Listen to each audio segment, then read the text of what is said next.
Сәлеметсіздерме оқушылар, бүгін Қазақстан тарих пәнінен жаңа бөлімге тоқталамыз.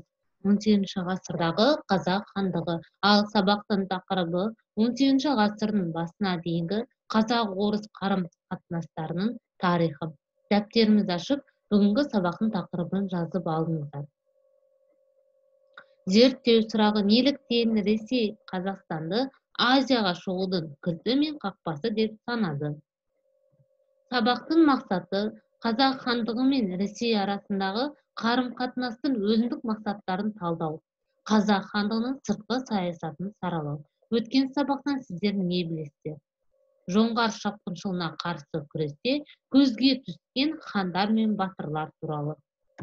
Ең алдымен балалар білімін сайтын пайдаланып, 18 ғасырдың басына дейінгі қазақ-орыс қарым-қатынастарын тарихына байланысты бейне жазба көретін боласыздар.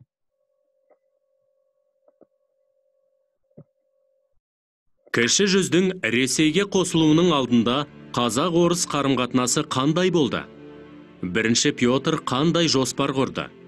Ресей қазақ жерін бағындыруды қалай жоспарлады? Сұрақтарға жауап берейік.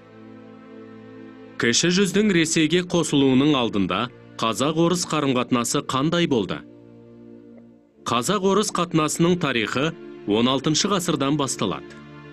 Ресейге Қазан, Астрахан хандықтары мен Еділ бойындағы халықтардың қосылуымен орыс мемлекеті мен қазақ хандығы арасындағы қатынас күшейе түсті.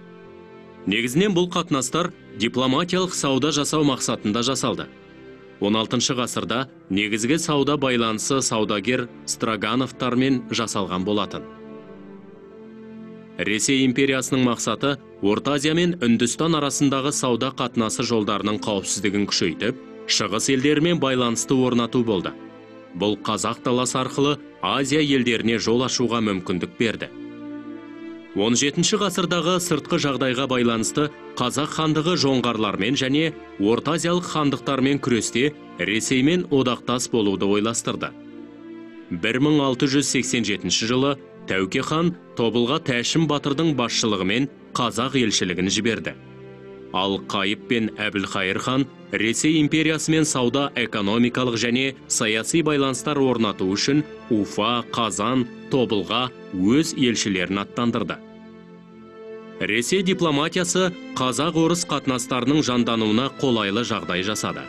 Орыс әкімшілігі Тәуке ханға даулы мәселелерді келісім арқылы шешу жолдарын қарастыратын хат жолдаған. Бірінші Петрде қандай жоспар болды? Ресей империясы оңтүстікке қиыршық алтын шығатын жерлерді іздеуге әскери экспедициялар жасақтады. Бірақ бұл экспедициялар сәтсіз аяқталып, патша үкіметі бейбіт дипломатиялық жолмен байланыс құруға көшті. Бірінші Петр шығыс елдерімен саяси және экономикалық байланыстар жүргізуде Қазақстанды пайдаланудың артықшылықтарын көре білді. Бірінші Петр қазақ жерін Азияға шығатын кілт пен қақпа деп есептеді. Қазақ жері Ресей үшін шикізат, қазба байлық түрлерін, мал өнімдерін беретін аймақ есебінде саналды. Ресей қазақ жерін бағындыруды қалай жоспарлады? 17 ғасырдың соңында қазақ хандығы тұрақты өмір сүрді. Көрші елдерге елшіліктер аттандырып, өздері де елшіліктер қабылдады. Алайда 18 ғасырдың басында Ресей патшалығы қазақ жеріне көз тігіп, өзіне бағындыруды жоспарлай бастады. 1713 жылы Сібір губернаторы Матвей Петрович Гагарин бірінші Петрге Ертіс өзені бойына бекіністер тұрғызу және жоңғар жерінен Жаркентке дейін мықты шептер салу керектігі туралы мәлімдеме жасады. Осының нәтижесінде 1716 жылы Ертіс жағалауына Жәмішев және Омбы, 1718 жылы Семей, 1720 жылы Өскемен бекіністер салынды. Осылайша Ресей империясы қазақ жеріне әскери бекіністер желісін құра бастады. Қазақ жеріндегі шекара аймақтарында шиеленісті оқиғалар көбейе түсті. 1723-1724 жылдары Әбілқайыр ханның сарбаздары Еділ мен Жайық аралығын басып алып, Жайық өзені қашан сарқылып, арнасы кеуіп қалғанша қазақтар оның бойынан кетпейді деп қарсылықтарын білдірді. Балдар, биз бейне жазбаны көрүп аяктадык. Ал эми кыскаша конспект окуңуздар.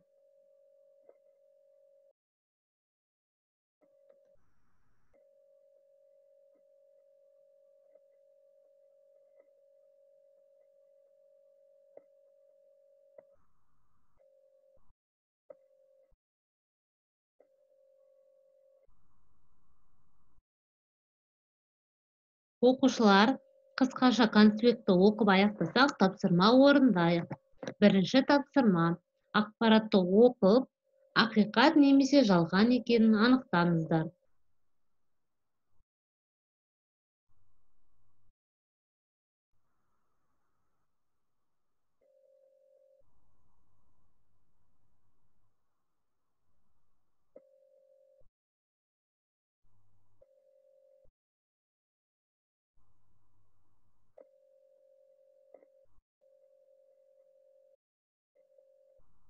Окуучулар, биринчи тапсырманы орундап болсак, экинчи тапсырмамызды орундайык.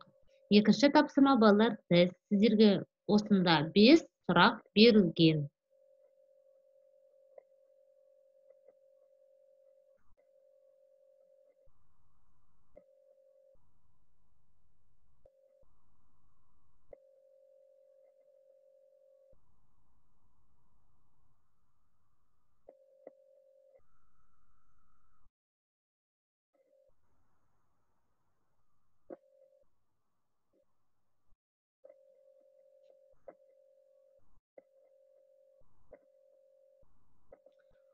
Окуучулар, тапсырманы орундап аяктасак, бүгүнкү биздин сабак аякталды. Сау болуңуздар.